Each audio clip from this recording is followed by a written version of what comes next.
Le pido ahora, hermanos, dándole continuidad a la serie de Adviento, que me acompañe a Mateo capítulo 2. Hermanos, Mateo capítulo 2. En esta mañana, hermanos, quiero que continuemos con la serie de Adviento que comenzamos hace 2 semanas atrás, en donde celebrando el nacimiento de nuestro Señor Jesucristo, estamos en el capítulo 1 y 2 de Mateo, viendo todo lo que involucró desde el punto de vista del tema del reino que está trayendo Mateo, poder ver lo que implicó el nacimiento de Jesús para todos nosotros. Y hoy el texto que toca esta mañana es de Mateo capítulo 2, versículo 1 al 12, por lo cual yo le pido a todos que me acompañen en la lectura. Después de nacer Jesús en Belén de Judea, en tiempos del rey Herodes, unos sabios del oriente llegaron a Jerusalén preguntando: ¿dónde está el rey de los judíos que ha nacido? Porque vimos su estrella en el oriente y lo hemos venido a adorar. Cuando lo oyó el rey Herodes, se turbó y toda Jerusalén con él. Entonces el rey reunió a todos los principales sacerdotes y escribas del pueblo y averiguó de ellos dónde había de nacer el Cristo. Y ellos le dijeron: en Belén de Judea, porque así está escrito por el profeta: y tú, Belén, tierra de Judá, de ningún modo eres la más pequeña entre los príncipes de Judá, porque de ti saldrá un gobernante que pastoreará a mi pueblo Israel. Entonces Herodes llamó a los sabios en secreto y de ellos determinó el tiempo exacto en que había aparecido la estrella. Y enviándolos a Belén dijo: vayan, busquen con diligencia al niño, y cuando lo encuentren avísenme, para que yo también vaya y lo adore. Después de oír al rey, los sabios se fueron, y la estrella que habían visto en el oriente iba delante de ellos, hasta que llegó y se detuvo sobre el lugar donde estaba el niño. Cuando vieron la estrella, se regocijaron mucho con gran alegría. Entrando en la casa, vieron al niño con su madre María, y postrándose, lo adoraron. Y abriendo sus tesoros le presentaron obsequios de oro, incienso y mirra. Y habiendo sido advertidos por Dios en sueños que no volvieran a Herodes, se fueron para su tierra por otro camino. Hermanos, ¿cómo ustedes van a celebrar la Navidad? Y lo pregunto en serio, ¿cómo lo van a celebrar? Y lo pregunto porque si la Navidad, si el nacimiento de Jesús es el acontecimiento más grande que ha ocurrido sobre la faz de la tierra, sobre toda la creación, más importante que la creación misma, la pregunta es: ¿cómo lo celebramos? Y es que si algo nosotros comprendemos de muchos pasajes de la Escritura, es que los grandes acontecimientos exigen grandes respuestas. Por ejemplo, el fin de la guerra o del conflicto armado en El Salvador en el año de 1992 exigió, por ejemplo, que los soldados convivieran por primera vez con un guerrillero sin matarse entre ellos.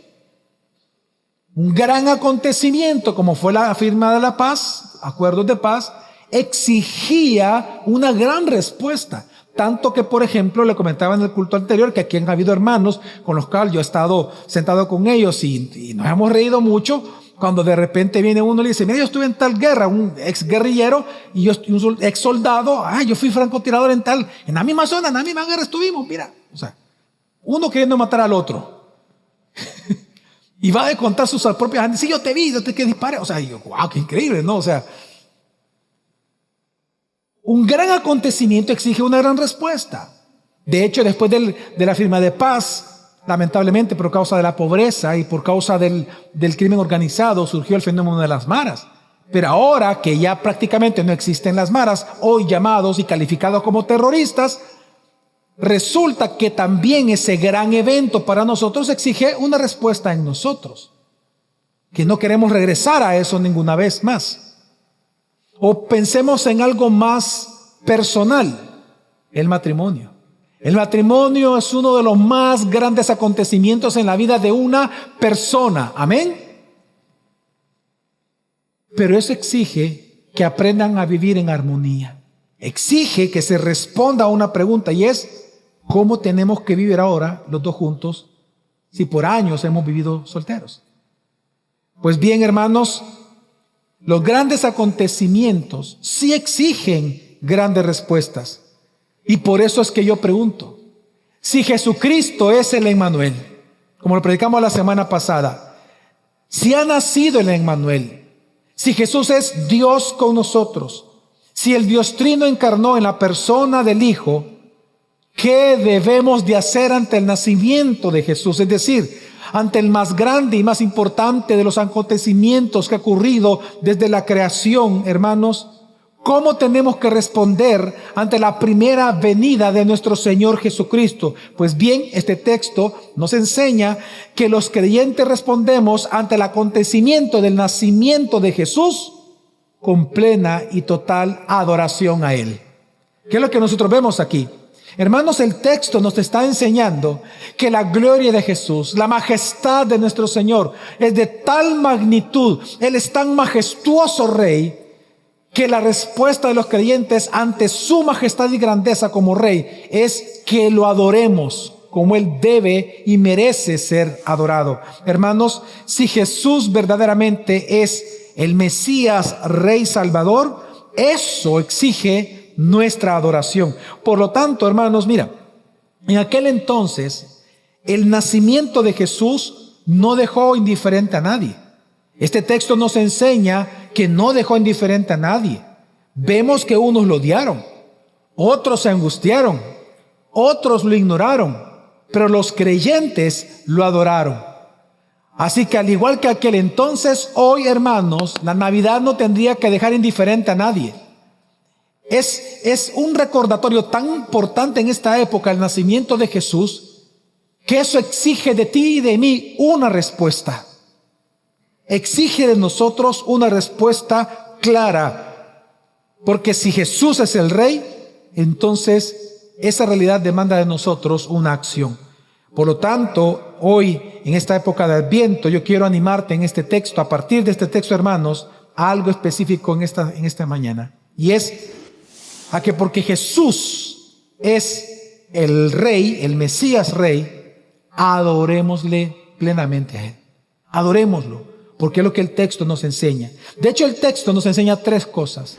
La búsqueda del Rey, nos enseña la respuesta pecaminosa y equivocada ante el nacimiento del Rey, y la respuesta única verdadera que el Rey merece de parte de los que lo ven y lo conocen.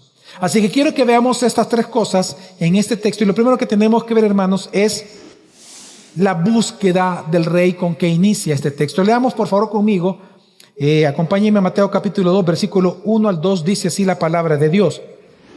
Después de nacer Jesús en Belén de Judea, en tiempos del rey Herodes, unos sabios del oriente llegaron a Jerusalén preguntando: ¿dónde está el Rey de los judíos que ha nacido?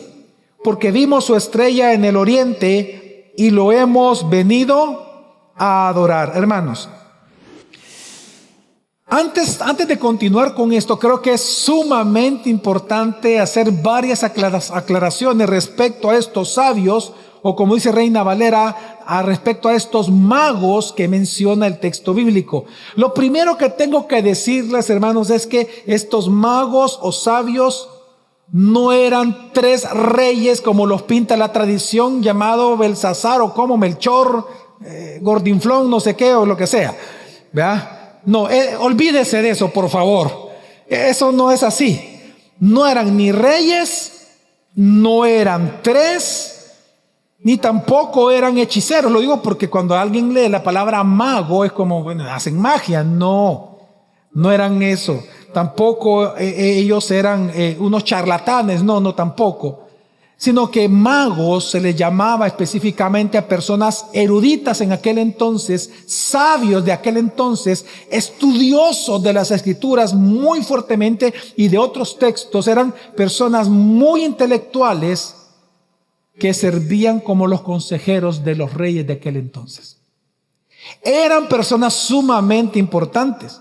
Por eso es que nosotros vemos, hermanos, que en Daniel capítulo 4, Nabucodonosor le llama a nuestro hermano Daniel de aquel entonces, a Daniel, el mismo rey le llama el jefe de los magos del imperio.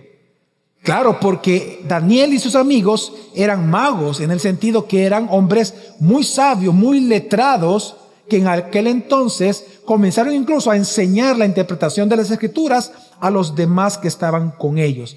Se les llamó a ellos magos porque ellos eran buscadores, pero a la vez retenedores, conocedores de la verdad. En otras palabras, Daniel y sus amigos hoy en día serían los consejeros de reyes o de los presidentes de diferentes países.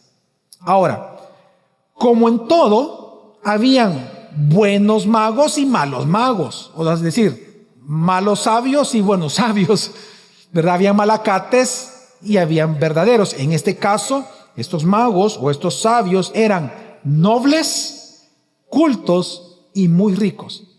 Ahora, lo importante también es mencionar y aclarar que no eran tres.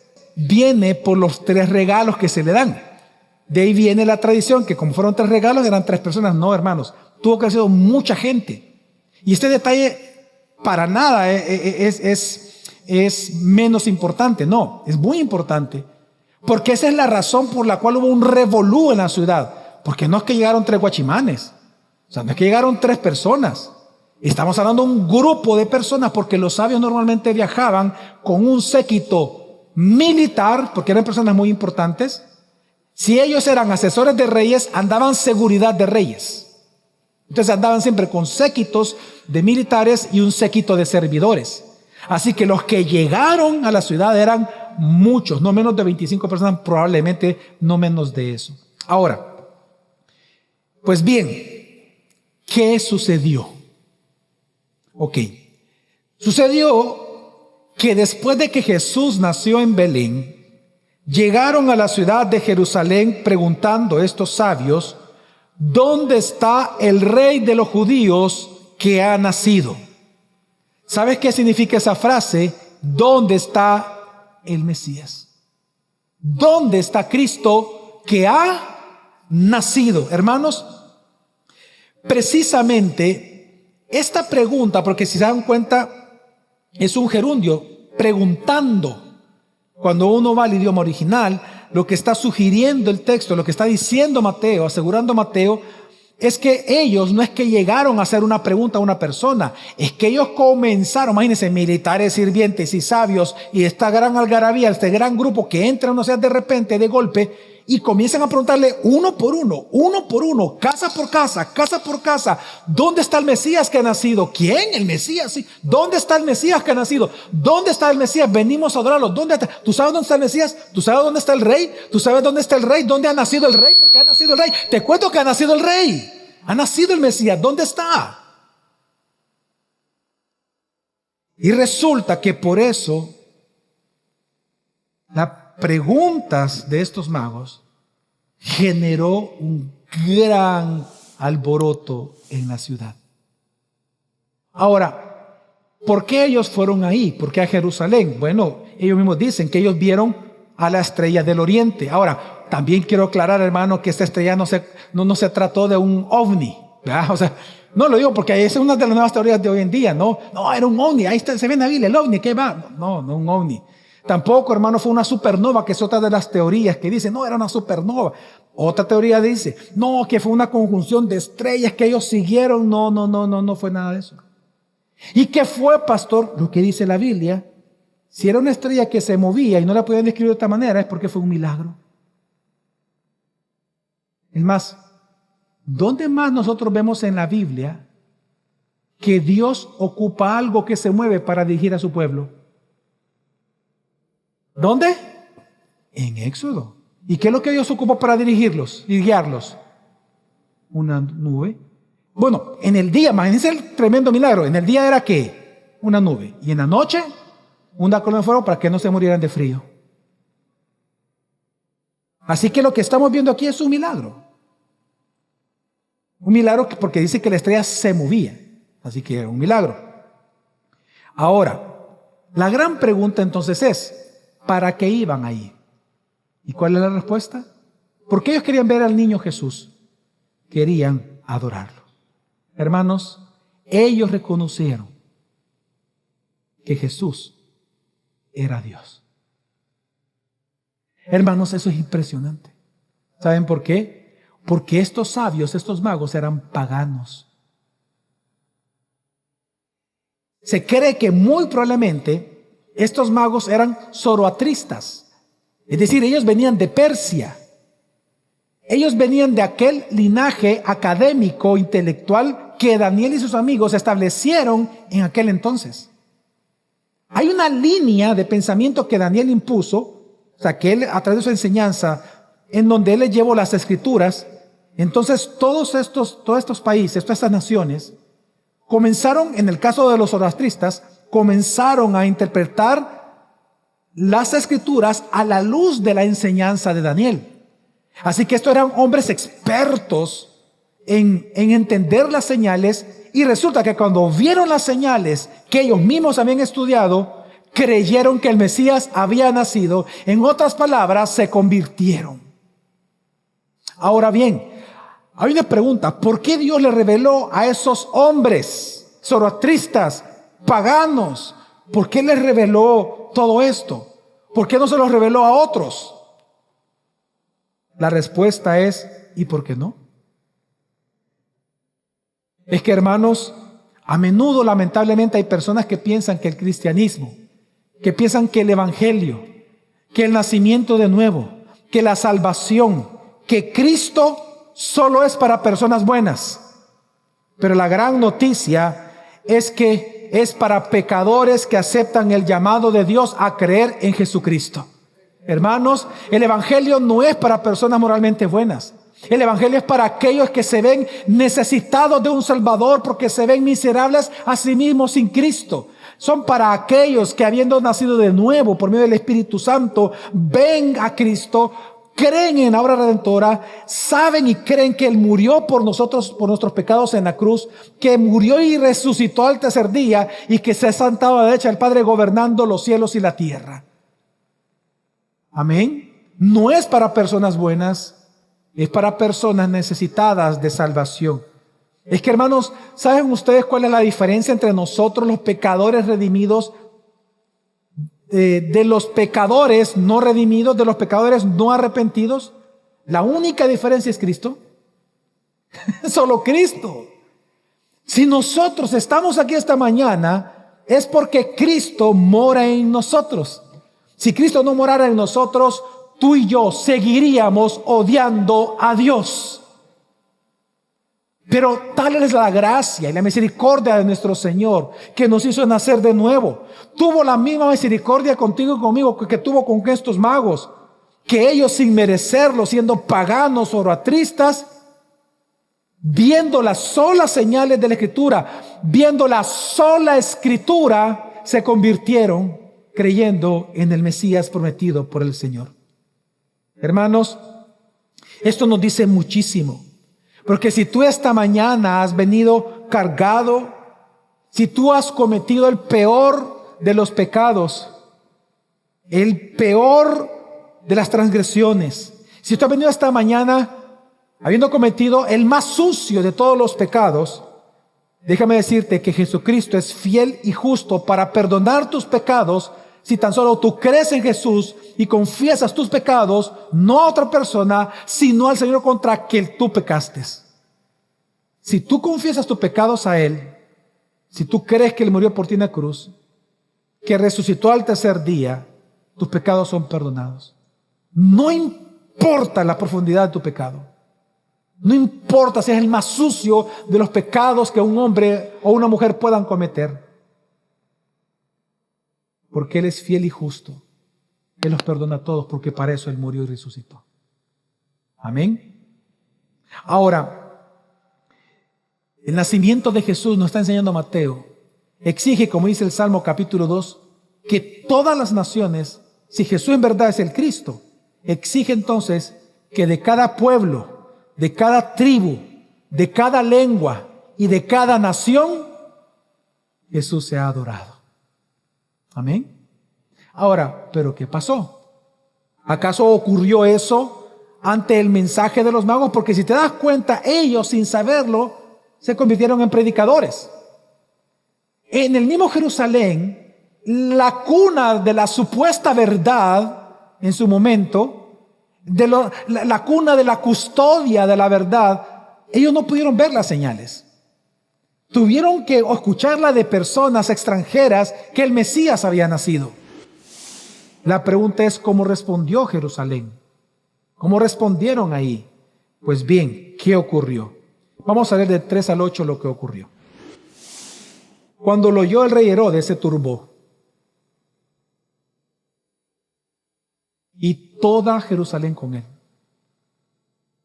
Entonces el rey reunió a todos los principales sacerdotes y escribas del pueblo y averiguó de ellos dónde había de nacer el Cristo. Y ellos le dijeron, en Belén de Judea, porque así está escrito por el profeta.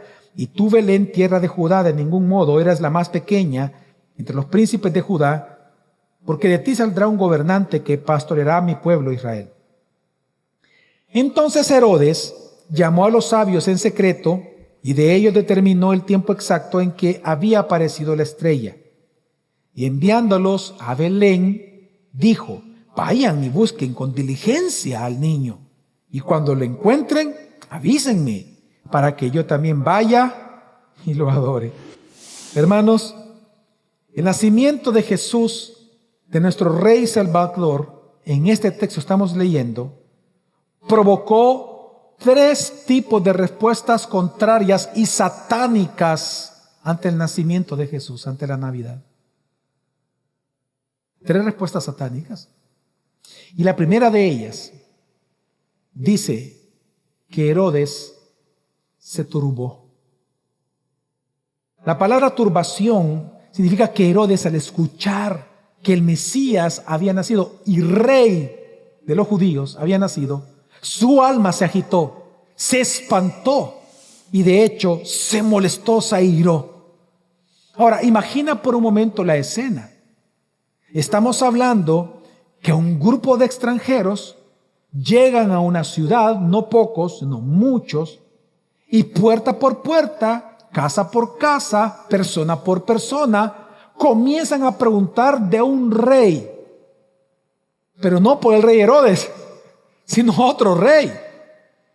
Y resulta que Herodes escucha que no solamente están preguntando porque quieren saludarlo, sino que quieren adorarlo. Claramente Herodes lo vio como una amenaza a este niño recién nacido, a este Mesías. Y como suele ser con los malvados cuando llegan al poder y están gobernando siendo malvados, lo que él quiso fue eliminar la amenaza, matándola. De hecho, esto lo sabemos porque más adelante, esto lo vamos a predicar el otro domingo, si Dios quiere, en Mateo 2:16 dice, mandó a matar a todos los niños que habían en Belén y en todos sus alrededores de 2 años para abajo, según el tiempo que había averiguado de los magos o de los sabios. Ahora, ¿por qué Herodes lo mandó a matar? Tenemos que poner un poco de contexto histórico porque obviamente para conocer quién es Herodes y para que nos demos cuenta que lo que él hizo para él era lamentablemente normal. El Herodes que estamos leyendo, hermanos, en este texto es el gran conocido como Herodes el Grande. Este fue el primero del linaje de muchos Herodes que aparecen en la Biblia. Este Herodes, al tiempo del nacimiento de Jesús, él ya llevaba 30 años siendo el rey de Judea. Bueno, el rey de ahí. Y de hecho, él duró solo 7 años más después con vida del nacimiento de Jesús. Sin embargo, este Herodes se le llamó el Grande por razones que conocemos.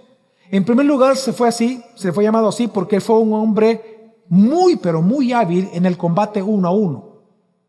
Y no solamente eso, sino que él fue un hombre muy importante y conocido por su gran retórica y por ser un gran político. Imagina la combinación, un político con buena habla. Y no solo eso, sino que fue conocido como Herodes el Grande porque él elaboró grandes proyectos de construcción, fue su enfoque. Este Herodes es el que reconstruyó el templo de Salomón y por lo tanto después fue conocido como el templo de Herodes. Y no solamente eso, sino que estos grandes proyectos, él todo lo hacía grande, un puente grande, etcétera. Y también realizó grandes proyectos para eliminar el hambre en el Imperio Romano, parte de este Imperio Romano. Ahora bien, pero no solamente fue conocido por eso, sino que este hombre fue un hombre muy cruel y muy malvado. Tanto que con el tiempo él se volvió paranoico para tratar de mantener el poder. Él llegó a un momento que ya no quería salir del poder y por eso se convirtió en paranoico. Su paranoia fue tan conocida, él siempre fue tan temeroso de que la gente lo quería matar a él y que en cualquier momento solo había conspiración contra él para quitarle el poder y el trono, que en su locura él mandó a matar a su esposa Mariamné y sus 2 hijos, a su propia sangre los mató, porque sospechó, sin nunca comprobarlo, que ellos querían usurparle el trono. Así de loco fue Herodes. Así que hermanos, que mandara a matar de la nada a una cantidad de bebés no era extraño para el currículum que este hombre tuvo. Ahora, este texto nos está enseñando, hermanos, que la rebeldía humana es irracional. Mira qué irracional fue Herodes en esto. Yo te pido que me sigas la idea. Mira qué tan irracional fue Herodes que si la profecía que le estaban dando era cierta, si él ya no podía evitar que el Mesías naciera y es el Mesías, la promesa de Dios, y ese niño era Dios hombre, ¿qué podía hacer contra él? Si es Dios hombre, nada. Ninguno de nosotros podía hacer nada contra él. Y si esa profecía era mentira, ¿para qué tenerle miedo a un niño? Pero la rebelión contra Dios es irracional. Y lo llevó a la locura. Porque no hay mayor rebelión, no hay mayor insensatez que tratar de perseguir a Dios y querer evitar que Él haga lo que Él se ha propuesto hacer con nuestra vida. Y Herodes lo intentó hacer. Hermanos, Herodes fue un enemigo de Dios. Él fue un agente de Satanás. Es más, Herodes fue un anticristo en todo el sentido estricto de la palabra, porque él no solamente odió a Jesús, él lo mandó a matar.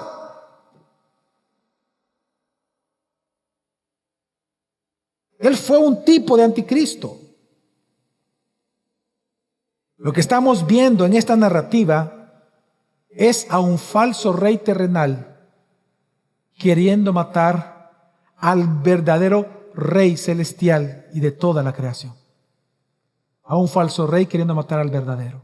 Imagínate lo racional que es esto.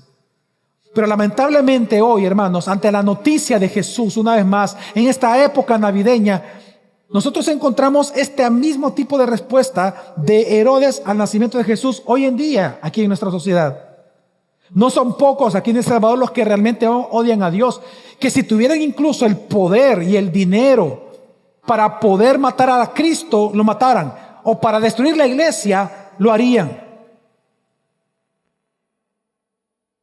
El Islam en El Salvador, el imán del Islam en El Salvador, ¿cómo se burla de los cristianos? Solo se requiere un poco de cuota de poder para verlo actuar en contra de la iglesia.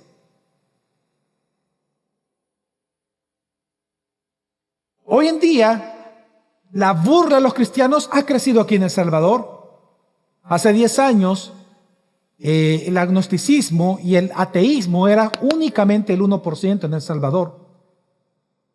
¿Sabe que al día de hoy, en encuestas de este año de la prensa gráfica, más del 15% de los salvadoreños dicen ya no creer en Dios y no practicar ninguna otra religión? 15% en solamente 10 años. La burla ha crecido. Pero también dentro de la iglesia, si bien es cierto, no se odia a Jesús, pero muchas de las acciones que se hacen dentro de las iglesias pareciera ser que fuera así.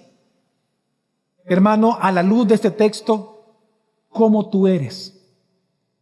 ¿Eres de aquellos que al recibir las pruebas de Dios o la disciplina amorosa de Dios, te empiezas solo a quejar y empiezas a sentir que tú eres la única víctima en todo esto? ¿Acaso eres de aquellos que reaccionan ante la disciplina de Dios, ante las pruebas que le envía a tu vida, con quejabanza, con rebelión, con rebeldía, entrando en un victimismo? ¿Acaso tú eres de aquellos que justifica su desobediencia a través de su sufrimiento? Hermano, si en verdad Jesús es tu Rey, adóralo. Amén. Adóralo. No seas como Herodes, que aunque él sabía que él era el Cristo, porque los mismos, ya lo vamos a ver, los mismos fariseos le dicen, los mismos escribas le dicen, él es el Cristo, aún así no quiso ir a adorarlo, sino matarlo. Ahora, no solamente vemos a Herodes haciendo esto, veamos una segunda respuesta que encontramos en este texto inadecuada ante Jesús, el nacimiento de Jesús, y es la ciudad de Jerusalén. ¿Qué dice la Biblia? Que también la ciudad de Jerusalén se turbó. Ahora, ¿por qué? Hermanos, la noticia del nacimiento del Rey Mesías les turbó. La noticia de Navidad, de Adviento, vino a revelar lo que había en sus corazones: un miedo a perder el poder y el control de toda la ciudad. ¿Sabe cuál fue el miedo de todos los de Jerusalén cuando escuchaban que el Mesías había nacido? Ellos tuvieron el miedo de perder sus privilegios y eso los llevó a rechazar a Jesús. Ellos pensaron que iba a haber una guerra y que todos iban a morir. Es que recuerden que ellos estaban esperando a un Mesías político, un Mesías militar. Y ellos reaccionaron como hoy en día también mucha gente reacciona ante el mensaje del Evangelio. ¿Tú no te acuerdas cuando tú no eras convertido? Una de las razones por las cuales mucha gente rechaza el Evangelio es porque piensan que después de predicarles el Evangelio, si ellos creen en Cristo, ellos tienen el miedo que la iglesia o la persona les diga: hoy tenés que dejar el cigarro, las mujeres, la diversión, el Xbox, el PlayStation, tenés que dejarte de mascar chicle, dejarte la cabeza, dejarte de rasurar, tenés que dejarte esto. Y él piensa que dejar el pecado lo va a hacer infeliz. Y entonces lo más fácil es calladito, ¿va? Yo rechazo el Evangelio. Muchos de ustedes fueron así, yo fui así, que rechazamos el Evangelio porque no queríamos cambiar. Es lo que está ocurriendo con Jerusalén. Y es increíble porque, hermanos, en palabras simples, lo que estamos viendo en el texto es que el problema de las naciones es que se prefieren a sí mismos que al rey. Las naciones enteras prefieren a los reyes de la tierra que al Rey del cielo. Y esto es porque se asume que seguir al Rey del cielo es perder la felicidad al saber que tenemos que dejar el pecado. Y qué triste, ¿no?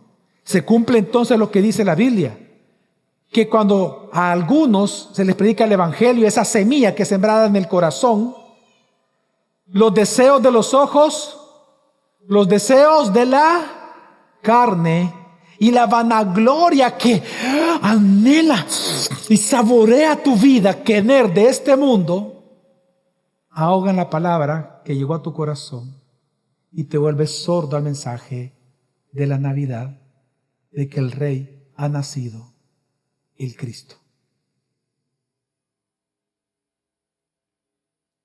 Y esto es lo que nosotros vemos también aquí en la iglesia. En la iglesia nosotros vemos que muchos, por ejemplo, no quieren hacerse miembros formales de la iglesia firmando el pacto de membresía. No porque no consideran que eso sea bueno, es porque no quieren comprometerse con la iglesia y con Cristo.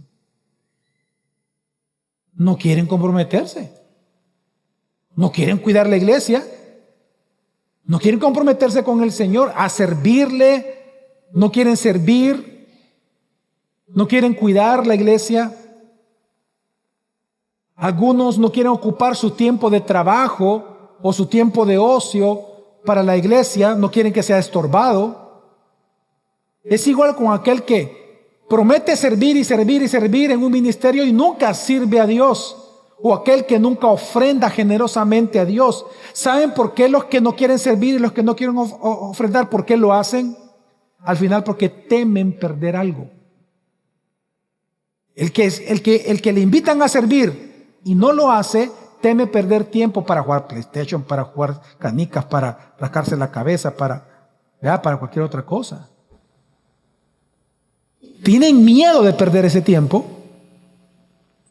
Y el que no ofrenda tiene miedo de perder dinero. Ambas actitudes es lo mismo que el pueblo de Jerusalén. Ante la pregunta, ¿dónde está el rey que ha nacido? Porque hemos venido a adorarlo. Hermanos, hasta el día de hoy, los judíos siguen esperando al Mesías. ¿Sí o no? Imagínate que recibiendo la noticia, no quisieron ir a adorarlo tampoco. Duro de servir, dice la Escritura. Tercer grupo de personas. Y lo que encontramos aquí son los principales sacerdotes y los escribas. Ellos fueron indiferentes. Ellos no se turbaron como pasó con Herodes y con Jerusalén. Lo que vemos en ellos es indiferencia ante el Mesías. Ahora, Mateo es impresionante el detalle que él menciona aquí, porque él intencionalmente pone que Herodes mandó a llamar a los principales sacerdotes, que era una clase alta, muy rica, dentro del templo de sacerdocio, y a los escribas que eran intelectuales, que ellos todo el tiempo estudiaban las escrituras. Pues resulta, hermanos, que le cuento que estos dos grupos, y por eso le digo que me sorprende que Mateo lo ponga tan explícito, es porque estos dos grupos eran enemigos. En términos estadounidenses eran demócratas y los otros eran republicanos. Se odiaban a muerte. Pero resulta que estos dos grupos, ante un mismo pasaje de la Escritura, resulta que teniendo incluso la oportunidad de pararse encima del otro y decirle al rey, porque estamos hablando del rey, y frente al rey decirle, no, ellos no son nada, mira, no, este está mintiendo, nosotros tenemos la verdad. En lugar de eso, ¿sabe la conclusión? Que llegaron ambos grupos enemigos, que el Mesías tenía que nacer ¿en qué ciudad? En Belén. Eso significa que la Escritura dice la verdad. Eso significa que ellos vieron la verdad. Eso significa, porque lo dice el texto, ellos reconocieron que ese niño del que hablaban los magos era el Mesías. Y aún así, siendo sacerdotes, no quisieron ir a adorarlo. Fueron indiferentes al Mesías. Esto sucede hoy en día también en las iglesias. Hay algunos que conocen la Escritura y sin embargo fallan en rendirse al Señor de las Escrituras. Su religiosidad no es más que una fe temporal o una fe intelectual que no transforma el corazón. Y por eso nosotros tenemos que examinarnos todo el tiempo.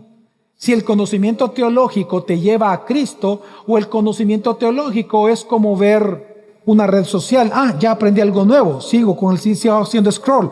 Sigo viendo noticias. Sigo viendo lo que estoy viendo. Aprendí algo nuevo, pero ya no te llevo a Cristo, a servirle, a adorarlo. Hace poco conocí el caso de un pastor que prefirió, hermano, lo que digo es de verdad, que prefirió divorciarse para terminar sus estudios académicos teológicos que suspender por unos meses sus estudios teológicos para salvar su matrimonio.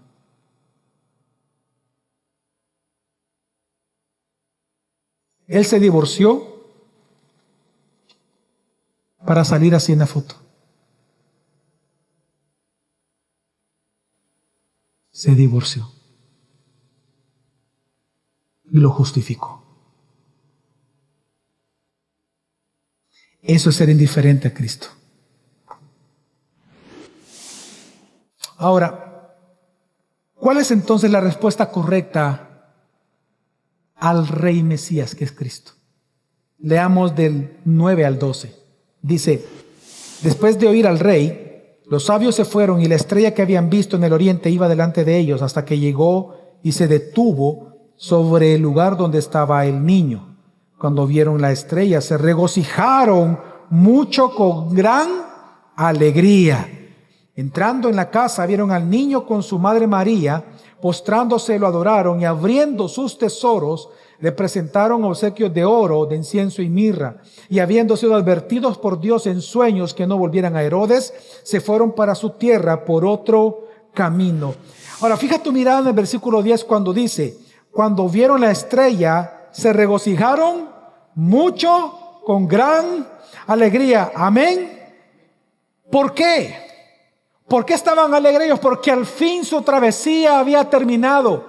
Porque al fin el esfuerzo de haber dejado su casa por varios tiempos, por varias semanas y probablemente por varios meses de camino, resulta que ahora estaban delante del Mesías, delante del Rey, delante del Hijo de Dios, delante de Dios mismo encarnado. Y por eso su corazón irrumpió en alegría. Y lo primero que hicieron al ver al niño, sin importar quién estuviera en la casa, fue postrarse y adorarlo.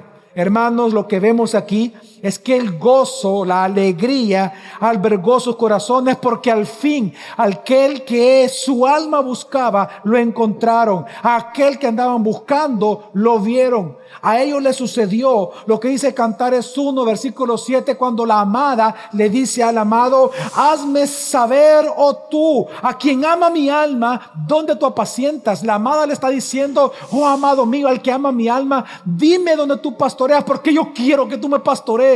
Yo quiero estar donde tú estás. Dime, por favor, te extraño tanto que te estoy buscando a ti, al que ama mi alma. Te necesito, te amo, amado mío. Dime dónde estás. Yo quiero estar ahí, te extraño. Pues ellos extrañaban, buscaron las señales, vieron las señales, buscaron al Mesías. Y resulta que después de largos meses, más de 3,000, 4,000 kilómetros que ellos recorrieron, resulta que al fin encontraron al Mesías y con él a su Rey que tanto amaban. Qué alegría había en el corazón de ellos. Era tanta la alegría de ellos que se postraron y lo adoraron. Y hermano, y lo adoraron no como a cualquiera otro, lo adoraron como a un rey. Por eso es el detalle que pone Mateo de los regalos que lo dieron, porque ese detalle es importante. Una pregunta que usted tiene que hacerse a la hora de la Biblia es: ¿por qué aparece esto? Y una pregunta aquí válida es: ¿por qué Mateo pone, que yo no creo que han sido los únicos regalos, pero por qué Mateo pone solo estos regalos? Porque lo que él está demostrando es que ese niño es el Rey del universo. Porque los 3 regalos que él describe son regalos que solo se le daban a reyes. Recuerde que parte del protocolo de aquel entonces, ante la visita de un rey, era llevar presentes, pero presentes de un rey. Hoy en día, por ejemplo, es muy normal que si un país visita a otro país, los representantes del país visitante llevan regalos al presidente del otro país, al gobernante. Y en aquel entonces eso ocurría. Y lo que vemos aquí, hermanos, es que entonces estos magos, estos sabios de Oriente, le entregaron 3 tesoros importantes. El oro, que era el material más preciado y más importante, más buscado y más valioso de los reyes de aquel entonces, el oro. Le presentaron incienso, que era importante en la presentación de la adoración en el templo, y le entregaron la mirra, que era donde se hacían los perfumes y ciertos aceites carísimos. Ellos lo adoraron, a pesar de que era un niño, como el Rey que él es. Su adoración era digna de un rey, aunque lo único que estaba ahí frente a los ojos de los hombres era un bebé. Hermanos, esta adoración de los magos está prefigurando la promesa de Dios de que un día todas las naciones de la tierra adorarían a Jesús. Hay varios textos, pero hay uno muy impresionante en Isaías 49:6 que dice: aquí es el Padre hablando con el Hijo. a través de manera profética, el Padre al Hijo le dice: poco es para mí que tú seas mi siervo para levantar las tribus de Jacob y para que restaures el remanente de Israel. En este momento lo único que le está diciendo el Padre al Hijo es: poco es para mí que tú seas el Salvador de los israelitas, de los hebreos. Yo quiero más. ¿Y qué le dice el Padre? También te di por... hermanos. también te di por luz de las naciones, para que seas mi salvación hasta lo postrero de la tierra. Hermanos, ¿sabe qué está diciendo la Escritura? O la conclusión que podemos llegar. Si Jesús es Dios encarnado, si Jesús es tu Salvador, si Jesús es el Rey de tu vida, si Él es el Señor de tu corazón, si Él es el amado de tu alma, entonces adóralo. Adora a Jesús con todo lo que tú tengas. Adora a Jesús con lo mejor que tú tengas. Adóralo con lo mejor de tu vida, con lo mejor de tus fuerzas, con lo mejor de tus recursos, con lo mejor de tu mente, con lo mejor de tu cuerpo, con todo tu corazón, con toda tu alma, con todas tus fuerzas, con lo mejor de tus posesiones, con lo mejor de tus bienes materiales, con lo mejor de tu amor, con lo mejor de todo tu ser.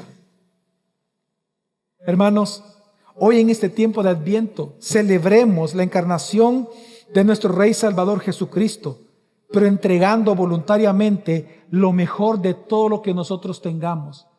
Por eso dice la Escritura que la manera en que tenemos que amar a Dios es con toda nuestra alma, con todas nuestras fuerzas y con toda nuestra mente. Porque Dios merece ser adorado de esa manera. Si Jesús es tu Rey, si en verdad tú vas a celebrar Navidad en este mes en tu casa, celébralo adorando al Señor. En primer lugar, démosle ofrendas generosas y voluntarias de tus ingresos, de tus utilidades, de tu aguinaldo, de tus vacaciones, de tus inversiones que dan fruto. No te quedes con eso, hermano. No seas como el pueblo de Jerusalén. No tengas miedo. No tengas miedo de adorar al Mesías. No seas como Herodes, que en lugar de adorar al Mesías, lo que hizo fue odiarlo. No seas como los sacerdotes de aquel entonces, ignorando al Mesías. Adóralo con tus ofrendas voluntarias, pero generosas, pero voluntarias. Adóralo. Adóralo con todo lo que Dios te ha dado. Toma una parte y entrégaselo al Señor, porque Él lo merece, porque Él es Rey. Tú no puedes adorarlo por debajo de su dignidad. Él es Rey. Amén, hermanos. Pero también dale lo mejor de tu tiempo. Dale lo mejor de tu tiempo. Yo hablando esta semana con alguien, yo le decía que uno de los problemas que vemos en las iglesias, y en varios pastores hemos concordado con esto, que es muy doloroso para uno ver, por ejemplo, que hay hermanos que tienen un buen corazón. Miren, tienen un buen corazón en el sentido que quieren servir a Dios en proyectos donde se requiere la experticia o un conocimiento técnico que los pastores no tienen. Por ejemplo, la construcción de un templo, puede ser la construcción de algo específico. No sé, hay diferentes proyectos en la iglesia. O por ejemplo, cuando nosotros fundamos el colegio, nos reunimos con personas capaces y expertas en el tema para que nos orientaran. Es decir, hay momentos en los cuales se requiere el conocimiento técnico o profesional para algunos proyectos de la iglesia, pero lo lamentable es que algunas veces sucede que los hermanos diciendo vamos a colaborar, ¿saben lo que hacen? Que en lugar de darle el mejor tiempo que tienen, que es en el día, ocupan el tiempo de ocio o el tiempo que les queda, si es que les queda después de trabajar, para comenzar a ayudar al proyecto de la iglesia. ¿Saben qué pasa con eso? Que no están haciendo a Jesús ni su jefe ni su contratista como debe de ser, sino que para ellos lamentablemente le sirven a Cristo como si le están haciendo un favor a la iglesia y a los pastores. Un favor les estoy haciendo. No, pastor, yo no puedo hoy, no, que estoy trabajando. Hermano, pues, ¿y este proyecto que es para el Señor? No, pastor, pues es que yo Aquí me pagan las chirilicas, aquí estoy. ¡Wow! ¿Y quién te da la fuerza a ti, hermano? ¿Y quién te ha dado el trabajo que tanto estás hablando? Y hoy que el rey te está ordenando, el rey te está contratando, el rey. ¿Nos vamos a poner de exquisitos? No, hermano, le vas a dar el tiempo que te sobra después del trabajo.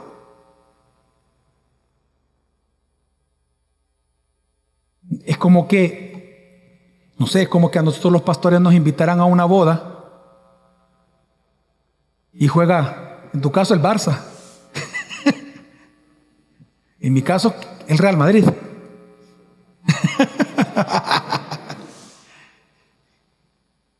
Y digamos, y llegamos tarde y nos están llamando, pastor, no va a venir.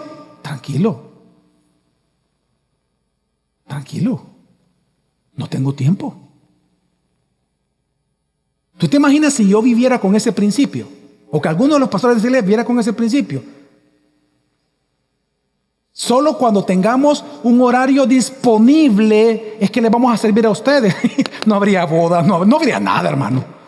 No habría nada, para nada. Toda la semana estamos con muchas cosas que hacer. Pero si usted nos llama a las 2 de la mañana, 3 de la mañana, ahí vamos a estar sirviéndole. Como que si fuera de día. Con todo el ánimo y todo el gozo. Y si usted requiere que estemos 10 horas con usted llorando, 10 horas vamos a estar con usted llorando. Pero hay gente que no le quiere dar lo mejor de su tiempo al Señor. Yo conozco la historia de un empresario que cuando estaban construyendo el templo de su iglesia, él tenía él tenía una cadena de distribución, él vendía zapatos, zapatería. Entonces una línea de producción y una tienda específica la dedicó y dijo, así fue un trato de él, o sea, algo bien personal de él. Él decidió, toda esta línea, lo que produzca esta línea de producción, todo va a ser para el proyecto de la iglesia. Y aquella tienda en tal lugar va a ser para el proyecto de la iglesia. Pregúnteme, ¿cuál fue la línea de producción que más zapatos vendió y la tienda que más vendió? Esa. Y él no tuvo ningún reparo en reconocerlo. Yo tuve el privilegio de conocer al dueño de Chick-fil-A y platiqué con él y mi esposa estuvimos ahí. Él, por ejemplo, esto fue hace casi 20 años que lo conocimos, y él nos estaba contando acerca de sus grandes proyectos de Chick-fil-A, que es la tienda después de McDonald's más grande de crecimiento en todo el mundo respecto a comida rápida. Y él es cristiano, hermano nuestro, y él nos contaba, yo nunca voy a hacer que los empleados vayan un domingo a trabajar, tienen que ir todos a la iglesia. Así que yo como empresario tengo que poner eso. Bueno, él tiene una tienda en uno de estos estadios de fútbol americano, que los domingos son los juegos, los domingos.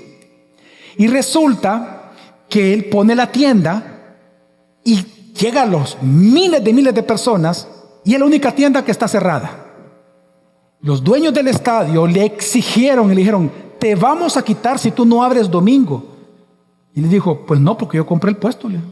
Pues no, le dice, yo no voy a abrir. El domingo es para el Señor. ¿Y saben qué ha hecho Dios? Que esa tienda vende más de lunes a sábado que todos juntos el domingo vende. Increíble. Hermano, mira, Jesús es el Rey. Y si un rey te dice algo, ¿qué tienes que hacer? Hacerlo. Si Él te promete algo, ¿qué tienes que hacer? Creerlo y abrazarlo. Porque Él es el Rey. Y si estás ante Él, ¿qué tienes que hacer? Adorarlo. No tengas miedo de adorarlo. Ni con tus bienes, hermano. No tengas miedo con tu tiempo. No.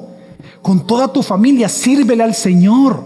Tú, joven que estás aquí, tú, hermano, hermana, sirve al Señor, trae a tu esposa, a tus hijos a servir. Si vas a orar, ora con oraciones meditadas, bíblicas, con pasión, canta con voz fuerte, con intención, con reverencia, con admiración, con una expresión corporal digna, porque Él es el Rey. Así que en esta Navidad, por favor, recuerda que hay una pregunta que va a resonar todo este mes, y es: ¿dónde está el Rey de los cristianos? ¿Dónde está tu Rey que ha nacido? Porque yo he venido a adorarlo. ¿Y tú qué harás? Ese es el punto. Hermano, mi consejo es que si Jesús es el Rey y si Jesús es tu Salvador, adóralo. Adóralo, ámalo. Ten tu contentamiento, Jesús. Él nunca te va a fallar, hermano. Nunca te va a mentir. Nada de lo que Jesús diga es exagerado. Y nada de lo que Jesús dice es mentira. Créele a Jesús. Abrázalo. Dice el Salmo 116:7.